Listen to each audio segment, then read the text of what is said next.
لما بنفكر نعمل دايت اهم حاجة بنركز عليها هي وصفات الخبز الصحي. وصفتنا النهاردة من اسهل وصفات الخبز الصحي المشبع، هينجح معاكي ومن اول تجربة لان هو ما فيهوش اي اختراعات ولا افتكاسات، من 4 مكونات وبس، من غير بيض ولا اي منتج من منتجات الالبان. وما تنسوش كالعادة تشجعوني باللايك والشير والكومنت الحلو، الحاجات دي بتدعم القناة وبتشجعني اقدم لكم وصفات احلى واحلى.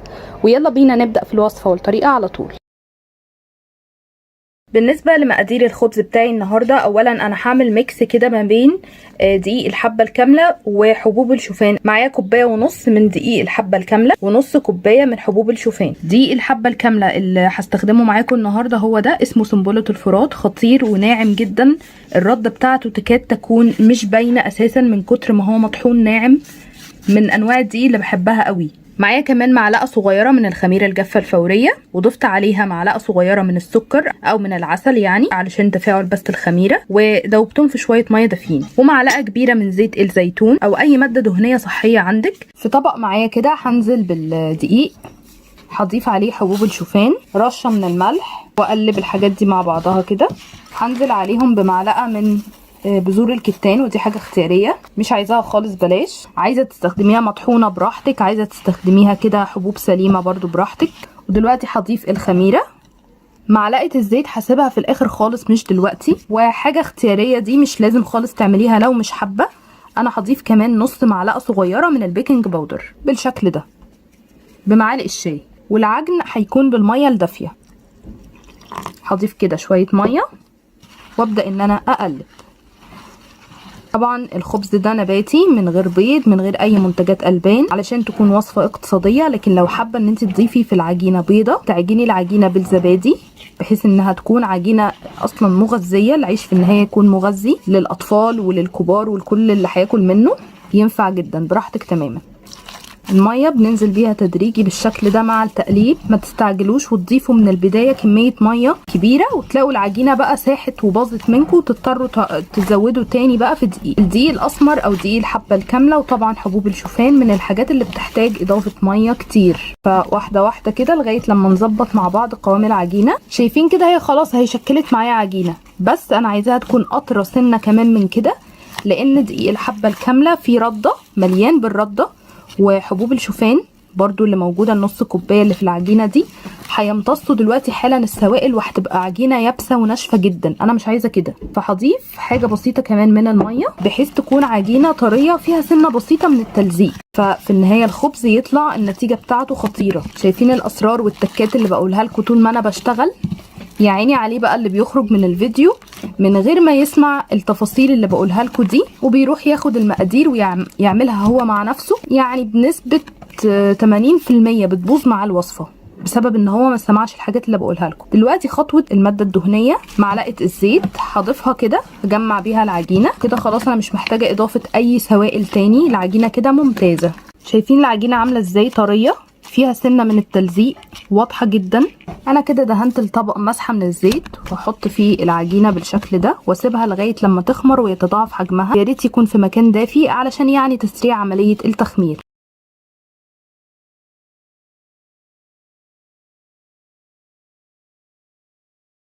ده معايا بيكون شكل العجينه بعد خلاص ما خمرت وتضاعف حجمها. سبتها دفيت الفرن وسبتها تخمر فيه براحتها تماما حوالي مثلا ساعه الا ربع. ده بيكون شكلها مليانه بفراغات الهواء.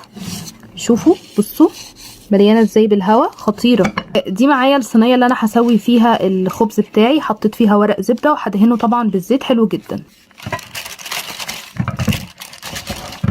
وحطيت في طبق كده شويه من البذور، كل البذور اللي متوفره عندي في البيت، يعني حبوب السمسم وحبه البركه، بذور دوار الشمس، بذور عباد الشمس، حبوب شوفان كامله، كل حاجه متوفره عندي حطيتها كده في طبق بالشكل ده.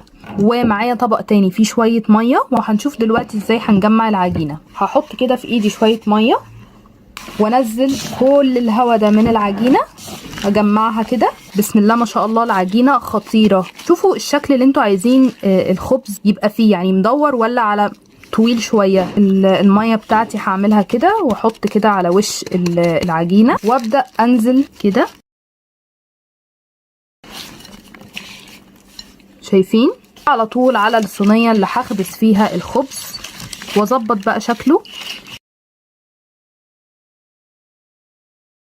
وده معايا بيكون الشكل النهائي للخبز. هسيبه تاني يخمر في مكان دافي ويتضاعف حجمه قبل ما اسويه.